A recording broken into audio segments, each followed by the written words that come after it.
Hi, welcome to the first Art Night Schenectady Docent series. This is your guide to discussions with the area's most intriguing art world personalities.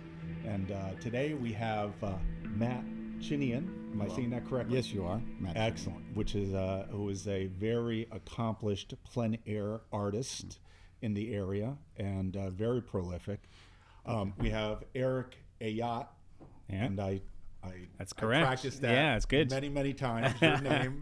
And Eric is, in addition to being a rock and roller, is also a filmmaker and community-minded individual who is what's your position at Schenectady River Center? Program director. Program director? Schenectady River Center, yep. Excellent. Is there something else I should mention? No, that feels good. That feels good. Yeah. And we have the great Richard Lovrich, the creative director at Armory Studios, New York, the photographer, man of the world, been all over and photographed everybody. Am I missing something? Yes, you're absolutely right. I just got the last one where I have He photographed can even make everybody. me look good. Oh, you're very kind. That's how good of a photographer he You're is. very kind. Fantastic. So, in this first episode, we are going to be discussing the creative process. What are the elements of being creative and making art? That's a jump-off location, and which way we swim from there is up to us. So, Big topic. Yeah, Big topic. Yeah. big topic. Yes. So, Matt, what do you think of when you think of the elements of being creative? If you were talking to somebody that is new to creativity. That's like, who's new to creativity? I mean, it's sort of like it kind of greets you at birth, and it's there with you all the time. Mm-hmm. I don't know. That's a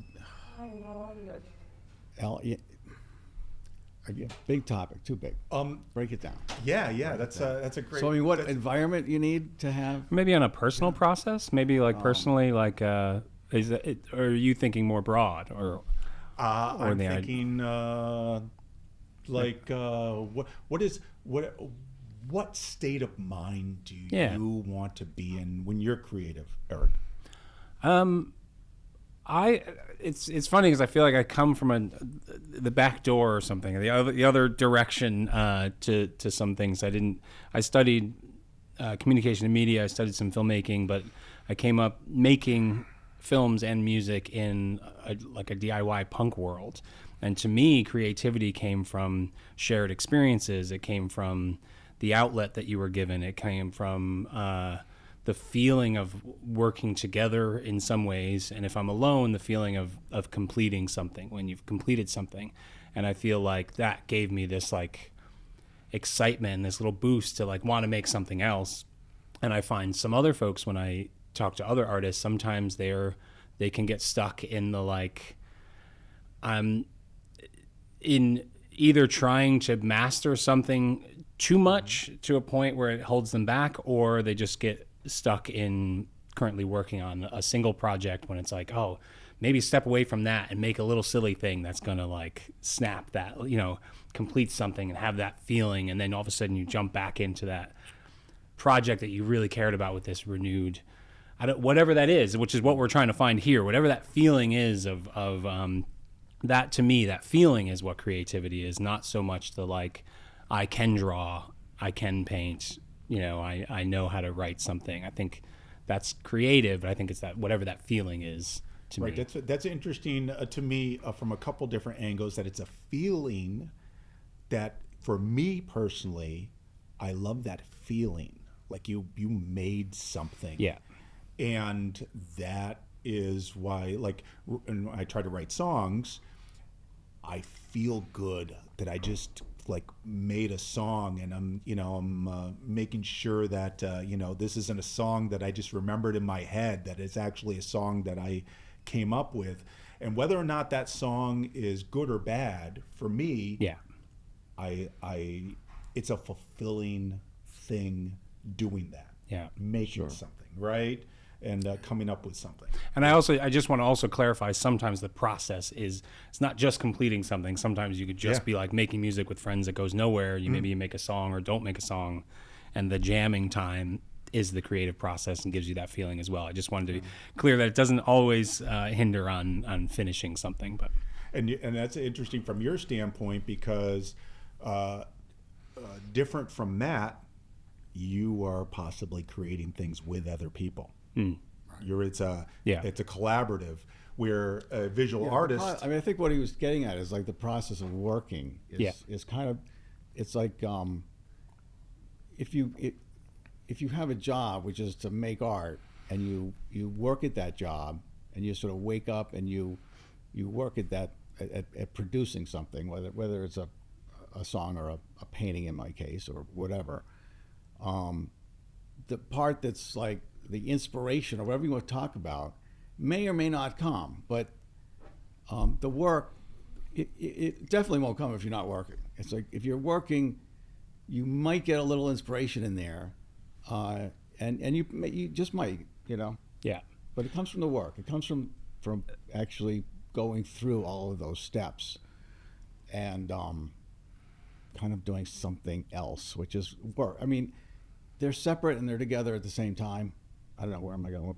I mean, that's what I think, that's the crux of it for me as well. I think I say that because when I talk to other folks that have a different process or are stuck, a lot of times it is because you're not working. Yeah. Whether it's work because of financial gain or working on something. I feel like you've always got a camera, you're always taking photos, and I feel like that's part of the process. I'm stuck on your word "stuck." You're talking about a thing, creativity. I think it's very useful to look at the lack of creativity, with like block, right? So I saw a film about Picasso, and there's this long period where he had block, and I think, and we've all experienced it in one way or another. How is it even possible to have a block?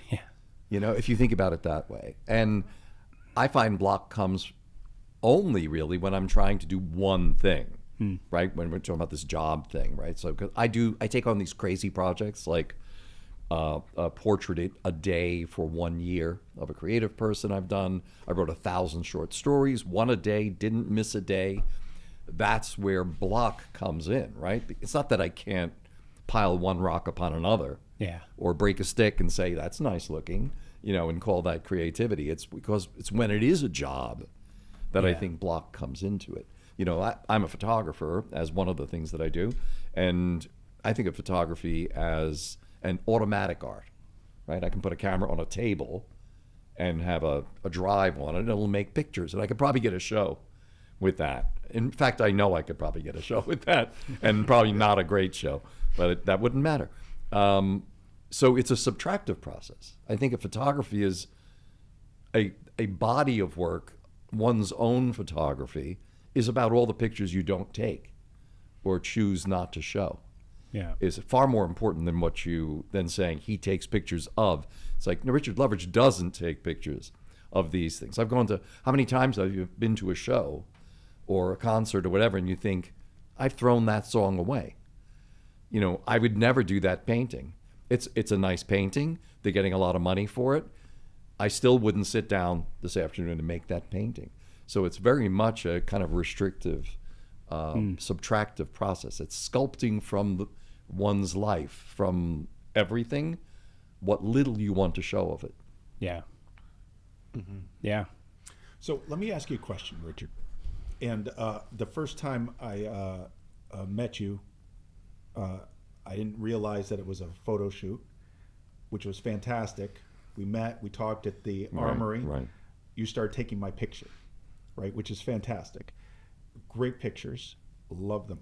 So what is it about that, you taking pictures all the time, what drives that? It's masochism. There's nothing less natural for me than taking pictures of people without speaking to them first, or hiring them, or having some relationship with them.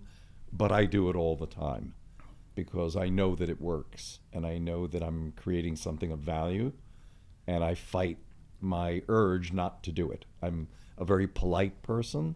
I don't believe I should be doing what I'm doing, but it works. It does work. It does work. You know, it works. It does work. Do That's it. a, like I'm like It I works. looked at that picture of myself that we have, you know, on the poster and some of the, you know, art night stuff. Yeah. I'm like, wow, like I've never had a better picture of myself. My arc is different than many people. I was living in New York City, and I started in the professional photography world, universe, quite young.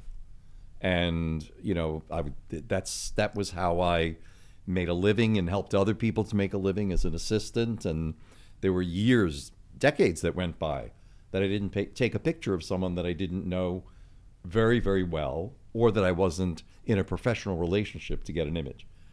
And it was only at a certain point where after I was diagnosed with this terrible disorder, and I said, this is one of the things that I do not want to go to the grave not having done this, because I really appreciate the work of people who do this.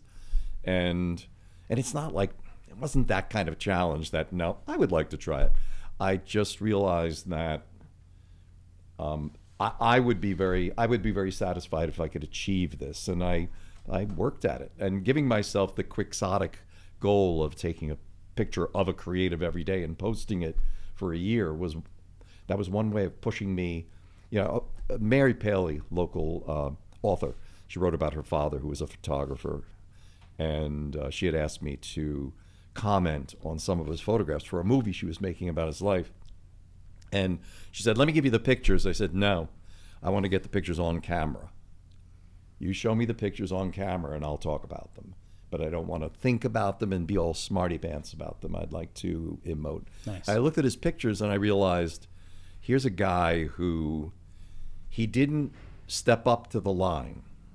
He fell over the line. You know, he sacrificed something. You know, if there's a picture of this is in the 60s, right? Many of the pictures I was looking at, there's a picture of a corpse, I think it was, or a very sick person in a hospital, I'm not quite sure. But their foot was in the foreground, like right there. And I could tell by the lensing, this was probably like a 35 millimeter lens, he was close enough to sniff that foot. And, you know, it wasn't today's Zoom world, you know, motor drive sequence and from far away. He went over the line to get the pictures that were beautiful that he created. And I realized that, at least for myself as an artist, that's something I wanted to do. I wanted to exceed. I didn't want to do something that was enough. I wanted to do something that, at least for me personally, was far more than enough. Yeah. Excellent. And why not? Yeah. Because it's there. Because it's there. Yeah. Question for you, Matt. Should You paint like all the time. You appear to paint all the time. it's an appearance. It's really appearance. Okay. Because it pragmatically becomes once every other day or something like that. So, whatever you want. Yeah. That's a good amount. It's a good amount. You always feel like you can do more. I always feel like I could do every day, but it's kind of hard to keep up with that. But the practice, I mean, it's a practice, and there's so many. We're talking about just the idea of just going out and doing something, and coming back with just the worst crap you've ever seen before. I just go out all the time, Right. And I just, you know, it just doesn't happen. You know, just doesn't happen, and so you know, it's just putting the work in, and then maybe something will happen over time, or maybe something fun happens once in a while, and that's good. So I think it's a very interesting idea of how much, in talking about all of our crafts, how much of the creative process is a process, and how much of it is, I was just looking through boxes in the attic and I found this thing that's worth $10,000. I just, you know what I mean? You have found something in your brain by accident, or in your hand by accident. Like there's something there, because I make some stuff that even I think is pretty bad, right. And don't go out with the intention of making bad stuff, right? So I'm like, I'm searching around. I feel like I'm looking through boxes in the attic, and trying to find a gem. And there is an idea that I have, but getting that idea to something that other people can see. First of all, that's the beautiful thing about art, right? You can have something in your head and you can show people it through an artistic thing. But what do you think the balance is there? I think you're right. I think there's an element that's work, and I think, that sounds, I don't know, it sounds awful to say it's a lot of work, because I think that's very fun too, but it's putting in time, sure. Less so much the work, but putting in time. But I think sometimes, like as a songwriter, if I sat, like you were saying, if I sat down to write a song, that's where block would come. Right. But if I'm like ready to go out the door and my wife is taking a little longer and I grab the guitar, all of a sudden I'm like, I don't want to leave the house. Like I'm on to something. Right. It's come. It's here, and I want to take advantage of it.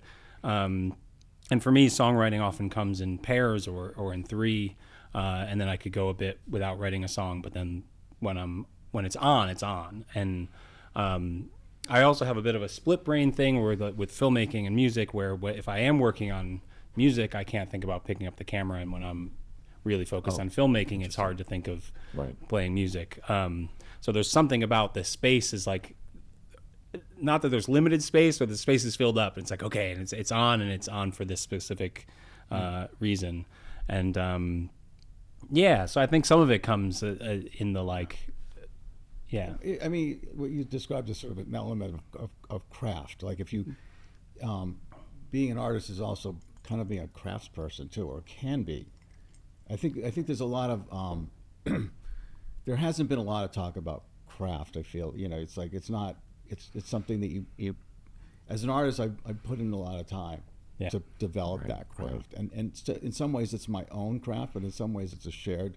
This is paint. I'm painting the way people have painted for a long, long time. It's nothing new, and that's a good thing in a lot of ways, because I really love doing it. I love the work part of it. It's like I spent a lot of time as a carpenter when I couldn't make a living doing anything else, and I learned how to do stuff and make stuff and just sort of show up. And there's lots of that, and artists for centuries just worked without anonymity. Nobody knew who they were. They just did their craft. And art came from that craft, kind of came out of that craft. Not necessarily being the craft, but, in some ways it's hard to separate. Yeah. I mean, inspiration doesn't come unless you're working, I think. Yeah. Right? I personally I feel like I get benefit from just thinking, just like sitting and thinking about perhaps a project, or just kind of letting my mind wander and think about different things. Maybe in my mind I'm having an encounter with people, or walking around a block, or going somewhere, and I'm seeing if that produces something of a feeling with some of those encounters, and seeing if that's a jumping off point for making some art out of that. And during that time that I'm sitting there, at the end of that time, I feel like that was some of the best ways that I could spend an hour, 2 hours. There's no other way that I could. Like some people go on cruises and stuff like that. I'm like, I'd rather be here just sitting in my living room thinking about like doing something, right? Yeah. It's fantastic. What a way to spend time. Yeah. Boy, a lot of when I was writing my short stories, I remember at one point my wife said, she said, I'd love for you to spend some time at Yaddo. And I thought, have you read my stories? Like, I'd much be better at like the Terminal Hotel near Penn Station. you know. Or at least if you send me to Yaddo, I will find in Yaddo the Terminal Hotel in Penn Station. Refresh my I'll find memory. horrible.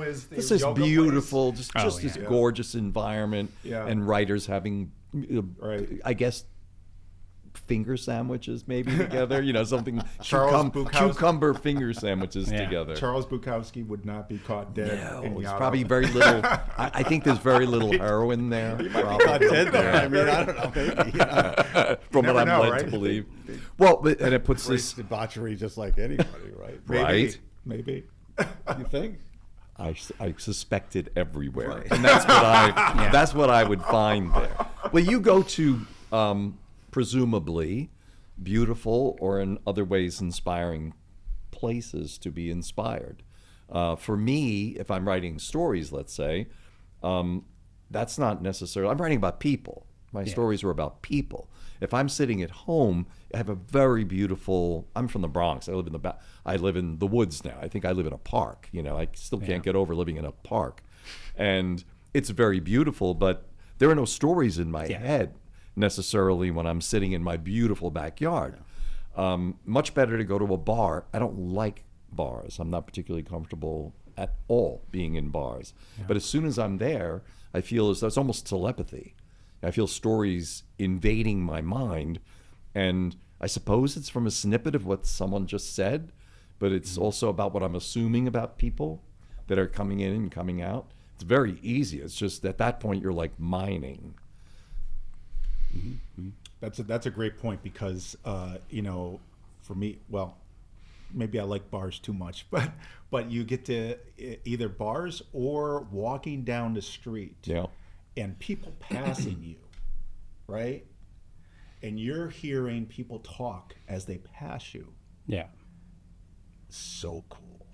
Like you just hear little bits and pieces. Like if I'm watching a movie and somebody's walking down the street and two people are talking and, you know, and then he did blah, blah, blah, and then you don't hear the rest of it. I'm like, oh, now I could make up the rest of the story. Right? It's better that way. It's fantastic. Yes. It's like undefined. Having like little pieces of puzzles that don't go together, that can never go together. But wow. I think that's a key point. I think life experience, because one of the things I noticed, bringing it back to music world or filmmaking or any art world really, is when you fall in love with an artist, it's often off something early for them if you are tapped in to like people starting out. So maybe you discover a band and they're on their first record or something, they're on tour, and you're just like, this is hitting me so hard, and I like love everything about this, and this like experience is relatable, and they must have had so much going on in their lives, and you can imagine what's happening based on the lyrics, or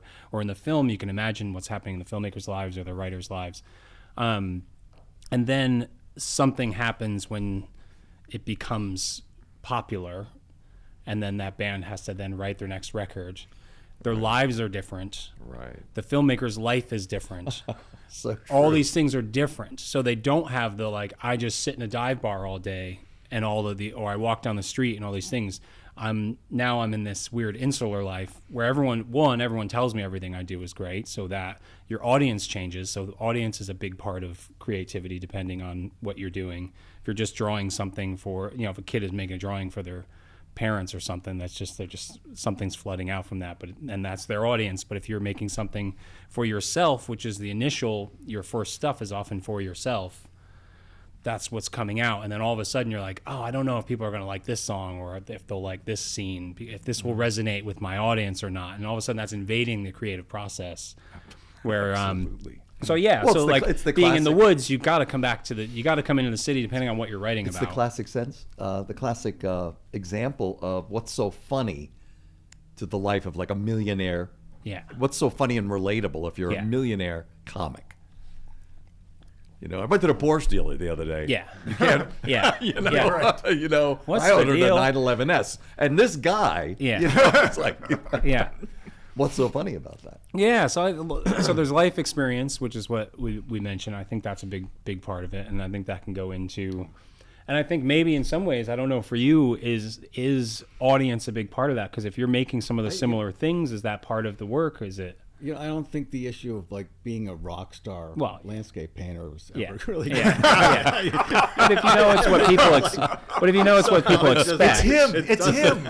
Choose from among the many rock stars. But less about your lifestyle changing and more about your audience expectation. So if you've got people that do purchase your art, or you see certain things sell a certain way, does that push you in a certain direction? I don't know, maybe. I'm getting known as a parking lot painter. That's kind of I think that's gonna be my thing. Okay. It feels like it could be like, if I had to be known by anything, it might end up, whether I choose it or not, it might be that I paint parking lots. But is that freeing? Is that almost a way of like? Does that feel good in a mastery sense? In a sense of like, it's like the thing, you kind of want a little recognition, but it's like then you don't, because I want to do my work kind of anonymously. It's just like the strange guy parked out. He's been there all day. A plaza in Clifton Park. Nobody's. There's like 5 cars parked in. Look at that poor man. Right. I mean, he's homeless. He looks like he might be blind. A beat up old Toyota Sienna, and you look like this, So that's about kind of being anonymous in some ways, and I like that. That's great. I mean, I don't think it's good. I don't think it will ever be an issue, though. I mean, it's not like so. But I think in all levels, there's audience can change. It's true. I mean, there's a certain amount of that, and I mean, it kind of shapes what you do in a way, because it, painting can be very sentimental. We're talking about sentimentality, and it's the thing I fight with, and I have fought with right from the start. I sort of rebooted painting as an adult, as actually an older adult, 50, and after being a carpenter for a lot of years, I sort of swore off making art for a period of time because I just couldn't do it, and I had studied art. I had the pedigree. I had all that, and it just didn't. Art doesn't pay. It just doesn't. It says if you're going into the arts, don't look for money. I don't know. Maybe some people can make money at it. I don't know. Maybe there's arts adjacent. Obviously, you can do arts administration or something. Or, I mean, maybe there's some young people that make money as an artist from their art. I don't know. It seems to me like being being a rock star or being I'm gonna be a professional basketball player. Right. There's like a couple people making money. And that are like rich, and then everybody else is just trying to be like, or if you want to make money, there's very few positions. Very few. And that's an interesting concept, because like, is there not enough need for art for all the artists that are there? And music too. There's only 5 positions available, and there's 500 applicants. Yeah, that's what it feels like to me. And why is that? Why is that just the way life is? Right? Everybody wants the same famous Picasso. Well, that expectation is the expectations change and the priorities change when you are thinking. You want one of those positions instead of like chasing the feeling that we were saying with being creative, because you can be creative and not even care about landing one of those positions. Right. Yeah. And to you, that's the enjoyable part. It's when you switch, and I think it goes back into this whole thing we're saying with audience and lifestyle change and that, where once you're chasing something, to me, the most important part in creating art that I like is sincerity. And I think you start losing sincerity when you start chasing, or when the audience changes, or there's certain things that can go. You can maintain that with an audience change and whatnot. But once you start losing sincerity, then that starts being like, well, this has no soul to it. It has no, the work that you put in was like, you just put the camera down on the table and it snapped photos. Like you said, you're no longer crafting, using your craft. You're kind of like going through the motions to try to like land this position. I'll just speak for myself. Yeah. That I'm in the perfect position because, every once in a while, if I make something that's people want to see, and I look in the armory and I see even 5 people like looking at something that I did, that is like I'm on cloud 9. Absolutely. Like, it's fantastic. They're never going to buy it. Right? They're not going to buy a big giant face or anything, but that's you never okay. know. There's a you never know, happen. right? It could happen. But that is like so cool. Like, and if you get people like that are listening to one of your songs, and if you had 100 people, that's pretty cool. It feels great, right? Yeah. It's pretty cool, and for that small gathering, whatever that is. Wow, that's a lot of good feeling that a lot of people that aren't artists are chasing in various different ways, and I feel like they haven't discovered this easy way, not necessarily easy, but this great way of getting that feeling. I think that's the other thing that I did want to mention with creativity that ties into that is access. And I think Art Night Schenectady, the Electric City Arts Contest, we produced the monthly movie challenge, we did Fun a Day, we've done even the Trash Parade, purposely planning things and creating things that offer access, because so far we've been talking about artists finding creativity in their lives, but I think opening access then creates opportunities for current artists to find that spark. People who've never touched a camera, never touched a paintbrush, thought they might want to try being photography, but they're too shy about it. Opening that access and opening that opportunity invites people to be creative, and I think tying it to Schenectady, this chance that we have with Art Night and with these opportunities to give people space and say, here's your space on the wall. What are you going to do with it? To me, that's way back to the and maybe 5 people are going to look at it, or whatever. Yeah, right. So but that is so exciting, and it sparks something in people that, and they're so thankful and appreciative that that's come out. And back to when you were saying you get a chance to work with people. When I was the first thing I said on here is more talking about just I get inspired by other people being creative. So if I'm around a group of people doing stuff, I'm like, that is exciting. I want to support that as much as I can, because that's also going to drive me to create something and give me those sparks that I've been missing and keep me going. So I'm very appreciative that Art Night has started, that you all at the Armory have opened up space for people, and just seeing this in Schenectady, this bit of growth happening, and this push to invite people to be part of it, and not just be closed galleries that you could visit sometimes. Absolutely. And there's no valuification either, right? It's not like, we're this gallery and we've decided this is a worthy piece of art to look at. Yeah. It's curated to some degree, but it's not curated to the degree that it's some filter that's telling people what to like. It's a salon. It's sort of opening a salon, and everybody can put something in it, and it's the ultimate community building sort of venue, right? It's a great. There's galleries all over that do this. I mean, once a year they'll do a member show. I guess you have to be a member. Or whatever. Yeah. Right.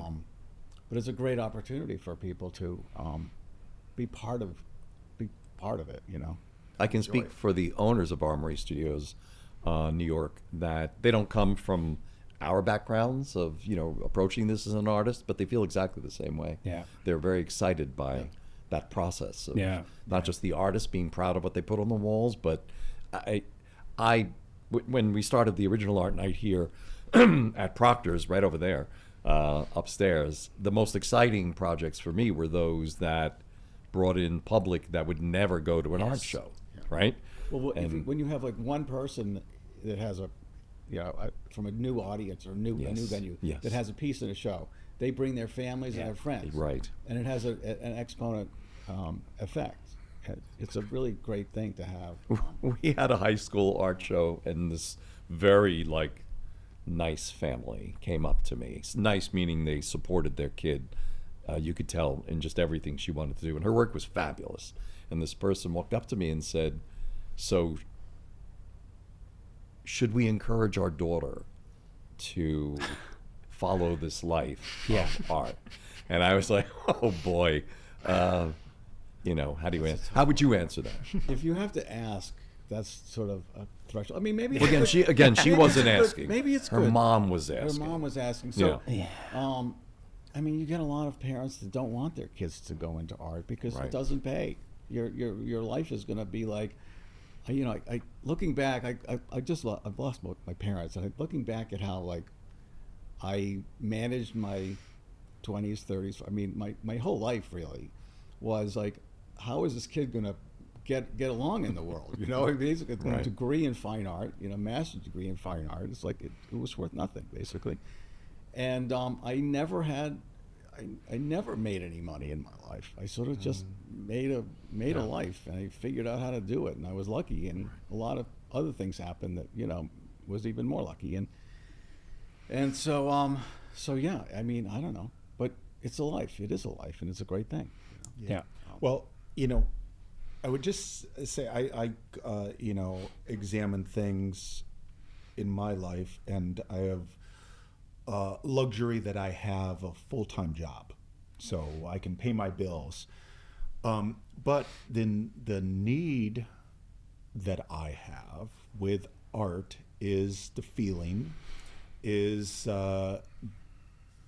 making things important. In a part of this, I think, is informed by, I don't know if it's informed by me being atheist or what, but I find that when I first decided that I was atheist, you know, when I first started thinking about it, it was like emptiness. There was periods like that decision, like all of a sudden made life empty, like nothing means anything, and it made me nervous, right? Like holy crap. Like, so then I started to think about it a little bit more, and I started to think about, there are things that are important. Things are still mean something, just I give them meaning. Yes. Like somebody else isn't. I don't have to go somewhere to get meaning. I am deciding whether or not this piece of paper is important. I am deciding whether or not being with a friend is important. I am making things important. Yeah. And that's part of the reason why I wanted to bring back Art Night that you and Mitch Mesmore created, Paul back Kazee and a few others. Paul Kazee back in 2007, because I'm like, I have been feeding off of what other people have been organizing for so long, and going to things and enjoying myself and going to see movies and whatever. I need to do something. I need to contribute. Yeah. Right? I need to make something. I need to be part of the fabric that when people look out their window, they see stuff going on and they're like, oh, there's something going on out there. It's important. You know, why is that person there or whatever, you know? Yeah. So that is part of the driver to me when I realize I have to decide what's important. That was a huge lesson for me as early on as a teenager, because like I said, my background is in DIY punk, so do it yourself, and a lot of that was like zine making. It was art. It wasn't just music. It was all of these things, and the reality that DIY literally meant it's up to you, not do the bare minimum. Right. It was, you could do as much as you can and make this as cool as you possibly can, and find that meaning, because it's up to you. It's not, no one else is going to tell you to do it. And then getting out of college, starting a film festival and then starting the movie challenge was because of that feeling of like, well, no one's going to tell me to make something and then tell me to make it by a certain time and tell me if it's good or not anymore. Because I'm not in school, I'm an adult, and there's no, and again, back to that opening access thing, there's just nothing available once you get older.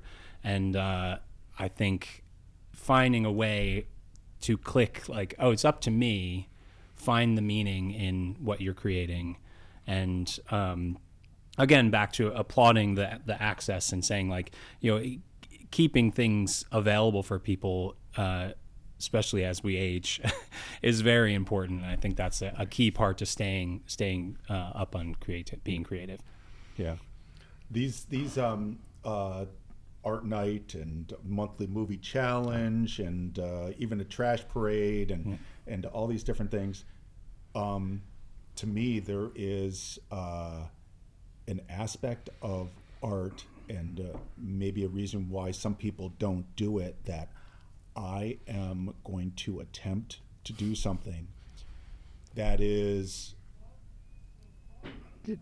I would say, designed to be judged. Designed to be judged in any way that anybody wants to judge it, right? Because you're putting it out there for everybody to see. Yeah. There's a friend of mine, Rick Schenectady, artist over in the Stockade, and somebody, that he was talking to, an artist, was upset because somebody came up and was poo-pooing their painting, and he's like, well, what do you mean? Why do you put it up there? Why are you putting the painting out at the Stockade Art Show or wherever it is? You're putting it out there so people will come and have opinions. Yeah. People will judge it, because if people are judging it, that makes it important. Your painting is, even if it gets judged harshly, your painting is important enough for somebody to stop and take a look at it and have a comment about it. And that is also, in addition to the great part of that you're creating this discussion and this critique and giving a person a reason to say something, it is also, I think, a reason why a lot of people perhaps don't do any art, because you are making yourself vulnerable. Definitely. And somebody could come and say, that sucks. Yeah. Or worse yet, not even comment on it at all. Far worse. Yeah. Far worse. Well, that's the mistake, right? The mistake is to think that I love this piece of art, I hate this piece of art, is a line. Like radical left wing and radical right wing is a line. It's not a line. It's a circle. Right? Yeah. And the dead part of the circle is walking by. Yeah. The four paintings on the wall. That happens all the time, though. I mean, yeah. You walk, you vote with your feet, so to speak. I mean, yeah. Yeah. I like that. But for someone to say, this piece, and they're arguing, let's say, this piece of work, it sucks, whatever, I can convert that person in 20 minutes to saying that they see value in that work. Yeah. But a person who's just not interested, I don't know. I don't even know where to start. Yeah, it was a big reason why we made, right from the beginning, the movie challenge is not a competition on purpose. Right. Because I noticed, if you have a short film in a film festival and there's going to be some judging, I'm going to watch every movie very judgmentally. Be like, is this better than mine? I don't know. I think mine's better than this one. Or like, no, this one I loved, and then like, no way any of these are going to win. And then you're like, kind of you leave almost like frustrated because they voted for that other one, and I liked this one better. Whereas at the movie challenge, we show short films people have made, and everyone gets to react and like kind of enjoy each movie. And there could be stinkers in there, but you're kind of like, you're going to come at it with the value of like, well, they made that this month, they made it based on this theme, like there's a context. The context is built in, so you don't have to have that conversation to give the value. The value is kind of built in by like the process. And then people get to clap, laugh, and enjoy each one similarly. But if there's a competition, you'd be more like sitting, judging. I know, right? And art shows, if there's a prize, you're going to walk around and be like, nah, that one's not as good as mine. Or, there's always going to be a sense of that when it's a competition. I'm not sure the value in that at all is ever having a prize for art. Yeah. It's kind of goes counterintuitive, even though, some art gets sold and some doesn't, Yeah. So that may have be a different kind of thing, but it's it sort of speaks to the need of having just a community space where people could put their work up, and it's not a value judgment. It's like, everybody's working on their own thing. Everybody's got their own language. Everybody's writing their own books. But there is the judge context. One against another. It's sort of, Yeah. But there is a context of having a gallery where you're walking around, you are kind of like, this person chose to put this up. Yeah. So I get that context. They chose to put this up, so now I'm going to give my opinion. Just like if you see someone on television, you feel like you have the right to judge beauty standards or something. It's like, well, you chose to put your face on TV or something. But yeah, I think the context of having it on the wall automatically gives this sense of like, do I like it or not? Next one, do I like it or not? You know, like kind of almost, yeah. So there is an aspect of that everybody gets a gold star. Yeah. Which kind of means nobody really got a gold star. Like if everybody had a gold star, you come home and say, I got a gold star, and you're like, so did everybody. Yeah. It's kind of like there's the excitement comes out, right? And that goes with somebody buying something, with somebody buying one of your pieces. And you know, and or somebody wanting to show your work, coming up to you and wanting to show your work, which in turn means that they chose you. It's nice over other people. It is a nice thing, and that's feeds ego. And I don't mean ego in a bad way. I mean, you know, it's a self-worth. It's a drive. It helps. Right? It helps drive. And if it's just like somebody coming to see your show. Somebody to come in to see one of your shows means there's no shortage of shows. There's no like, oh, nobody's having a concert except for Eric. They came to see your show instead of going to see somebody else's show. Right? Or somebody going to, you know, to having you do a photo of them. That means they chose you over somebody else. And there's no way of getting around that we have to make choices. Like people just have to. Like it's not like, you know, to me, and I totally appreciate the, you know, we're not like choosing number one. Like, great. But there is a big aspect of this that's what makes it important. Somebody chose you. Somebody decided on you with money, or with just saying yes, or with even pausing as they're going around the salon, stopping in front of one of the paintings. They chose that painting, right? But I think going back to the crux of the conversation of like creativity, and you mentioning like that's sometimes that aspect is what keeps people from creating something. That's why I'm saying sometimes when you can pull some of that away, it creates a gap. It creates a space for people that maybe wouldn't have made something to make something. Then we can judge the crap out of it after that. Like, oh, cool, you made something. Don't make anything else. That's the jumping off. No. And that's an interesting part of being creative too, right? Like getting your whatever first. People just walk past your whatever you just spent 100 hours on, and they don't even say anything. And taking that, you know, like somebody saying no if you ask them out on a date. You're like, okay, all right, can I deal with this? And some people can do that all day long, and they'll just, you know, they ask 100 people out on a date, and somebody says yes. Some people are like, oh, me in like high school, I was like, oh, I can't go through that. I cannot go through that. And putting a painting out there is a little like that. Like, I could put out something that it's just going to have nothing, and how am I going to deal with that? And some people, that hits them hard, and some people are like, hey, I'll try again. Right? Rejection is part of the process. I mean, Jesus, if I had a nickel for every time I was rejected, I'd be rich. Right. You know? I mean, it's just something you go through as an artist too. I mean, and if you don't, you're.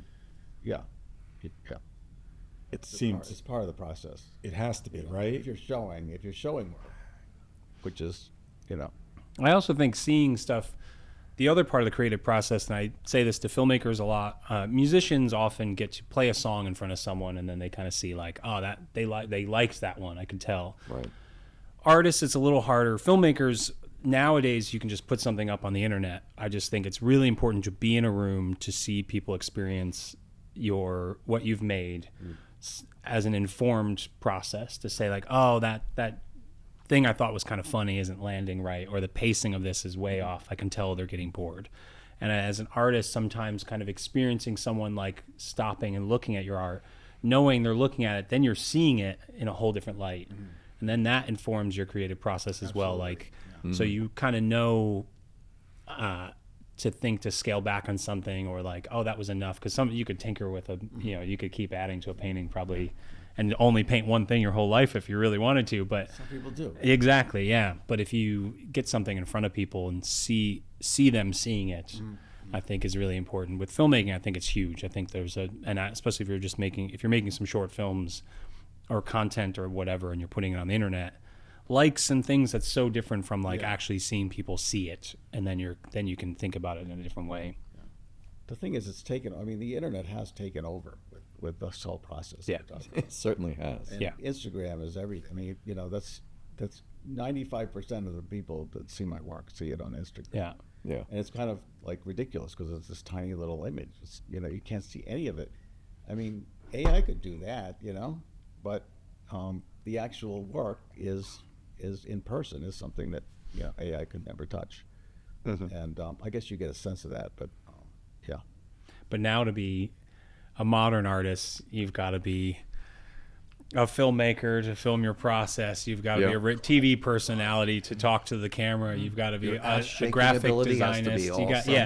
To show off everything. You can't just put what you want up there. And it's like vaudeville all over again. You had to be right. You had to be funny. You had to be a dancer. You had to sing. You had to right. It's if there's sand in your pocket, ready to do it. The soft shoe anytime. Absolutely, it's so true.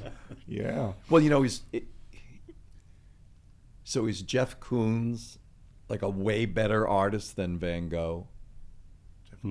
Right? I mean, for a moment. I can tell you. For a moment, right? Yeah. But can we say Jeff Koons is a far better artist for his time, his exact time, and his exact generation than Van Gogh was? Right? Jeff Koons' work is valued by so many people. They have lamps at their house. I mean, even if they can't afford one of his pieces. But Van Gogh, no one would have told you to purchase his work at that time, and no one wanted it. There was one woman that bought one piece during his lifetime. And if it wasn't for his sister-in-law, who was what we would think of as a modern art dealer, can't remember her name right now, because his brother died, right? Very soon. His brother and benefactor died very soon after he died, and she said, I've got kids, whatever, I got these crappy paintings. I'm very much editorializing, but she's the one who produced him, right, and made sure that his work was being sold. She even, I think if I remember correctly, she sold Starry Night to a German woman, and when she sniffed out that it's what was going on, she bought it back so she could sell it again. Mm-hmm. So she was everything to, when we talk about Van Gogh, we shouldn't say his name without thinking about this woman who made him happen. So it's in ways that I admire, in ways that I despise, people, I know artists locally who can't sell any work. And I think it's important for them. I've been an artist for good and for bad, my whole life. But I've made money with part of what I do as being an artist. That's the only way I've ever made any money. I've commercialized it. So I don't really care if someone buys the painting that I put up on the wall. Yeah. It never really affects me. That's not why I made that painting. I spend the rest of my life making art for commercial purposes. I don't need that painting to satisfy that. But it's very painful to me sometimes when I see painters whose work I think really should be purchased. And I have other artist friends that their work it's bad. Their work is bad. It's not good. Yeah. And yet everybody's got a piece of their work that I know. Yeah. There has to be bad stuff. Well, because there's certain bad work. It's just like you know what it is? It's some little, it's a drip, drip, drip of a coffee thing out of our culture right now, and it just drips into this filthy cup. But everybody relates to it. It's like, I want one of those poodles made of toilet paper rolls, let's say. And everybody's got poodle made of toilet paper rolls by that person in their home. But I would think it's necessary. It's necessary to have bad stuff. It makes the good stuff better. It makes an appreciation. Again, if everybody had the gold star, right, it wouldn't really mean anything. There has to. It's necessary. If I get an A on my math test, it means so much more than if other people, didn't get such a good grade, rather than if everybody got an A. Everybody gets an A, I'm like, oh, whatever. Well, especially if you're engineering airplanes, and we're going to fly on those airplanes. Yeah, and that's sort of an important.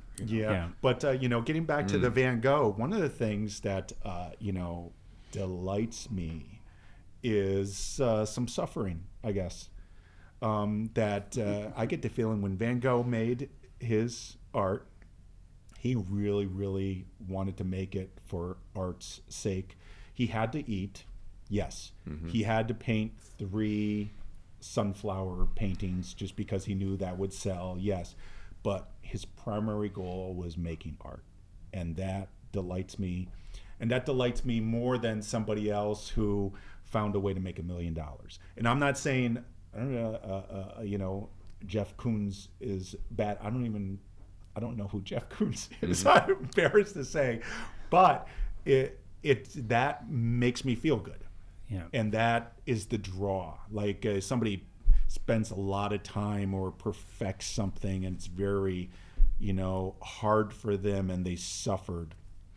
Love it. And I don't want people to suffer, but it certainly adds to it for me. It adds to the purpose of why we're here. Like it meant so much to them that they went through all this. That's kind of speaks to what you're saying about fame changing rock stars into Van Gogh didn't have to worry about that. He didn't have to worry about that. Yeah. He was sincerity. Yeah. But do you have to? I mean, do you have to suffer? Is that like really? Well, I don't know. We love his Sunflower series. We love his certain portraits, and I guess I have to believe some of, at least, of what I've read. And he painted what was available to him. He might have wished he could paint, because he did travel, and his paintings of some other places are very beautiful. But he painted a lot of what he painted because he couldn't afford to have professional models, number one. Couldn't afford to always travel. Otherwise, his work, we would think very differently. Oh, that's the guy who was in Madrid, and then he was in Morocco, and then he was in, Tangier, and that's just not who he was. He did get to travel. So it's those limitations brought out a tremendous amount of beauty, but it wasn't his preference. I'm sure it was not his preference.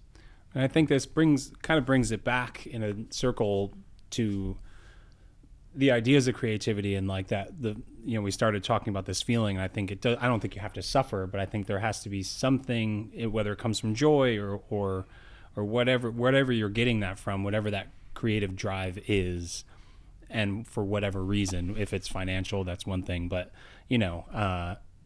finding ways to find that and keep that feeling going is the challenge for all artists. And I certainly get excited, and I'm certainly searching for it all the time. Yeah, I mean, basically, if I can wake up and think I'm going to go out and paint that day, I'm like, okay, this is a good day.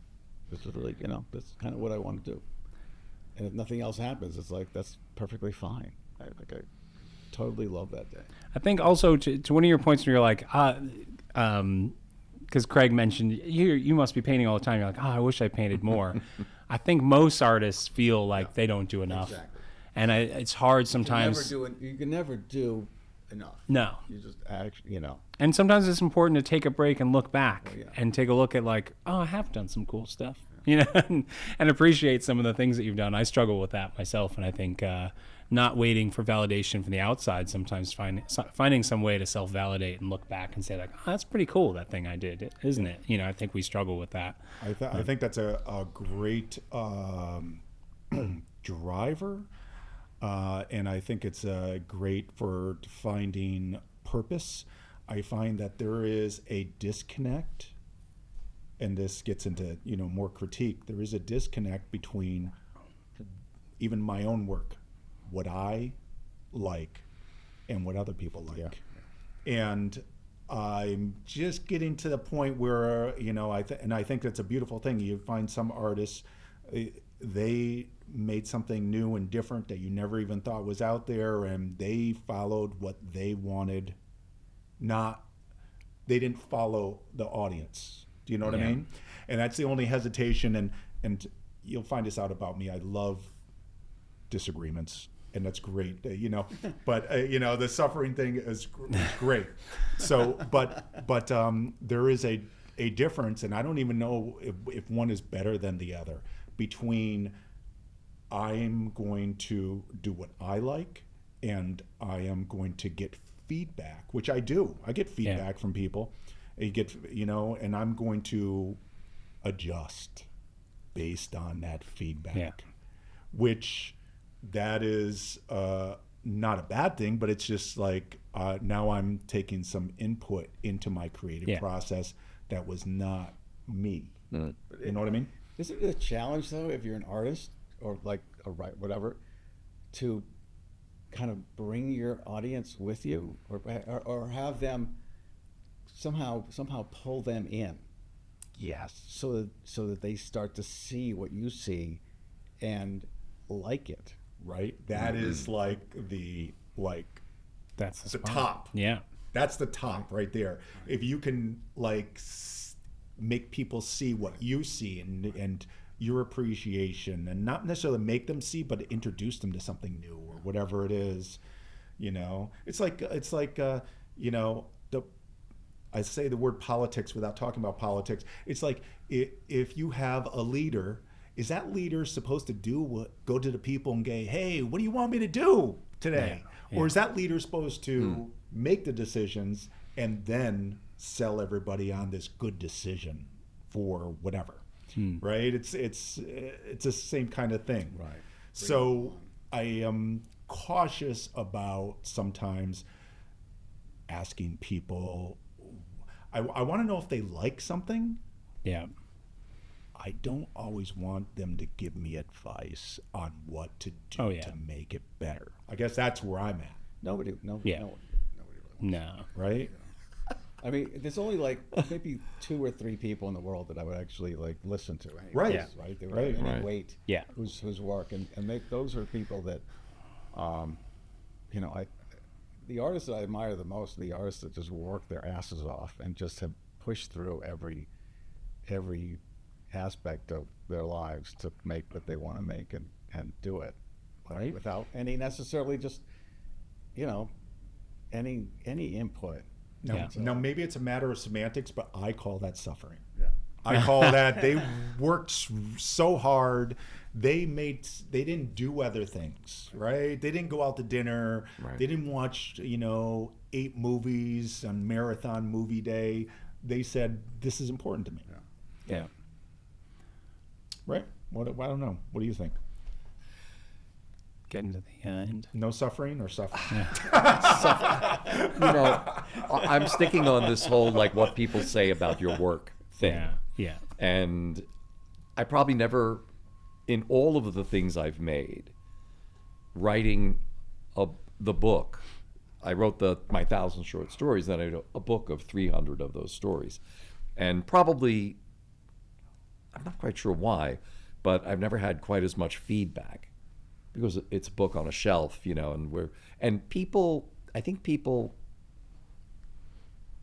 they feel like, oh, I know what I need to do now. I've just met this author and I need to tell that author, there's this other author whose work is way better than yours. Yeah. And it was just the most interesting, fascinating. I always get have you ever heard of so-and-so music? You heard of so-and-so? You sound It's like this person. Oh, that's interesting. You really need to read this book. Yeah. Because they write just like you, which I don't know. It's great, thanks. You mean I'm not brag. It's not it may be the weirdest brag in the world, but other people write books about matricide and fratricide and tried to make it funny. Okay, that's great. I'm part of a crowd. But that was a really, and it didn't stop. It was just boy, it was hundreds of times that people came up to me and said, maybe I am just like the worst author in the world, and it's much better to talk about other people. Why do you think that is? Do you think it's because they are limited in their vocabulary and how to describe a piece without just saying, oh, absolutely. And it happens with, I joke, but it wasn't just writing, it was photography too. You know, and I was young, suffering, for real suffering, in commercial work, coming back from like a sand mine in Mexico. And, you know, with these, it was wonderful for me, but it wasn't fun, I guess. And if you want, I had boils on my back from carrying equipment, and my shoes melted in the furnace room. And then I get into the taxi when I get back to Manhattan after I get out of Kennedy, and the guy slides the thing. And this didn't happen. Yeah, it happened almost exclusively. Slides the plastic and says, "You know, I'm a photographer." You know, it's like, no, you're a taxi driver. Like, specifically, you're feeding your family. I just did a job, which is great, and got paid a lot of money, but I haven't worked for a long time before that. And by the way, I was not in an air-conditioned taxi. I was in a sand mine in Mexico. So, no, you are not a photographer. How many dentists, when they catch, you know, I can't talk now because they got hands in their mouth, and it's like, did you see my pictures coming in? They're not only a photographer, they quite clearly think that they've never seen my work. They heard I was a photographer, but they're very certain that they're a better photographer than I am. Don't you want to turn to them? Don't you want to turn to them and go, you know, I'm a dentist. No, I've cleaned some teeth. Like, what's the back and forth there? I do think you're getting something from that might not exactly be the case. I think there is a relatability thing that can happen. Someone's like, "Oh, you're a photographer. How can I relate to them?" "Oh, I take pictures too. They're hanging up. Did you see those coming in? What did you think?" You're such a nice person. Well, I feel like sometimes I'll get that with music. Someone will say like, "What have you listened to this person?" And depends on what the band or person is. Right. If it's something so mainstream, it's like, "Oh, well, you don't actually know my influences." If it's someone that is kind of close to the influence or a band I really like, then I'm like, "Oh, you know, this is great. I love that band. It's like cool." You're talking about a very, believe me, many other times people have said, "Wow, John Cleese. Yeah. Hey, you use a Leica. I have a Leica." Like, it's an immediate, like, it's not, then that's I take better pictures than you. Yes. It's this, let's talk about. Oh my God. I actually. Well, the times people have then switched to talking about, it also depends on if the relatability is all of a sudden they're just talking about their work. You know, there's this switch. There's no questions. It's all of a sudden like, "Oh, you make music? Cool. Well, let me tell you all of the stuff that I do," and not listen to a thing about what you do. Sometimes this is babies crying. Yeah. Babies crying. Babies crying is like the worst thing in the world, right? I had children, and I love my daughters, but, you know, crying. And I thought, why do we run when it starts raining? Right? And yet we showered that very morning and luxuriated in having that water. And that changed everything for me. It was like a momentary thought that I've never forgotten. And now the crying just bathed me in the crying. And I enjoyed it, I guess. And I do the same thing with those people. Or just understand. Like, here I am in this moment. Maybe the person does it all the time. Yeah. Maybe they've never had the opportunity to just talk about their work. Yeah. It's my show. I'm not going to spend all night with them, but it's their 5 minutes. I don't have the desire to say anything back. Yeah. I just let it flow over me, and it's like a warm bath of their self-adulation. They have a need that they're trying to fill. Yeah. You're helping them fill that need. It feels great in a very peculiar way. Wow. Providing a public service.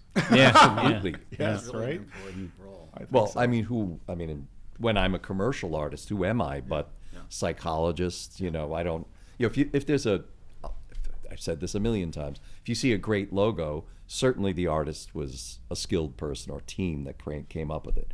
What it really means, though, is you see a great logo, that's a great client. Because a shitty client would never have let that's funny that simple, beautiful thing past. Yeah. They would never. And I've been in those situations. I've had Very few, luckily, but in my life I've been in situations where I'm never going to get a good logo past this person or this team. Usually team. It's usually not a person. It's usually a board or a team. Never going to get a good image past these people. And I don't give up easily.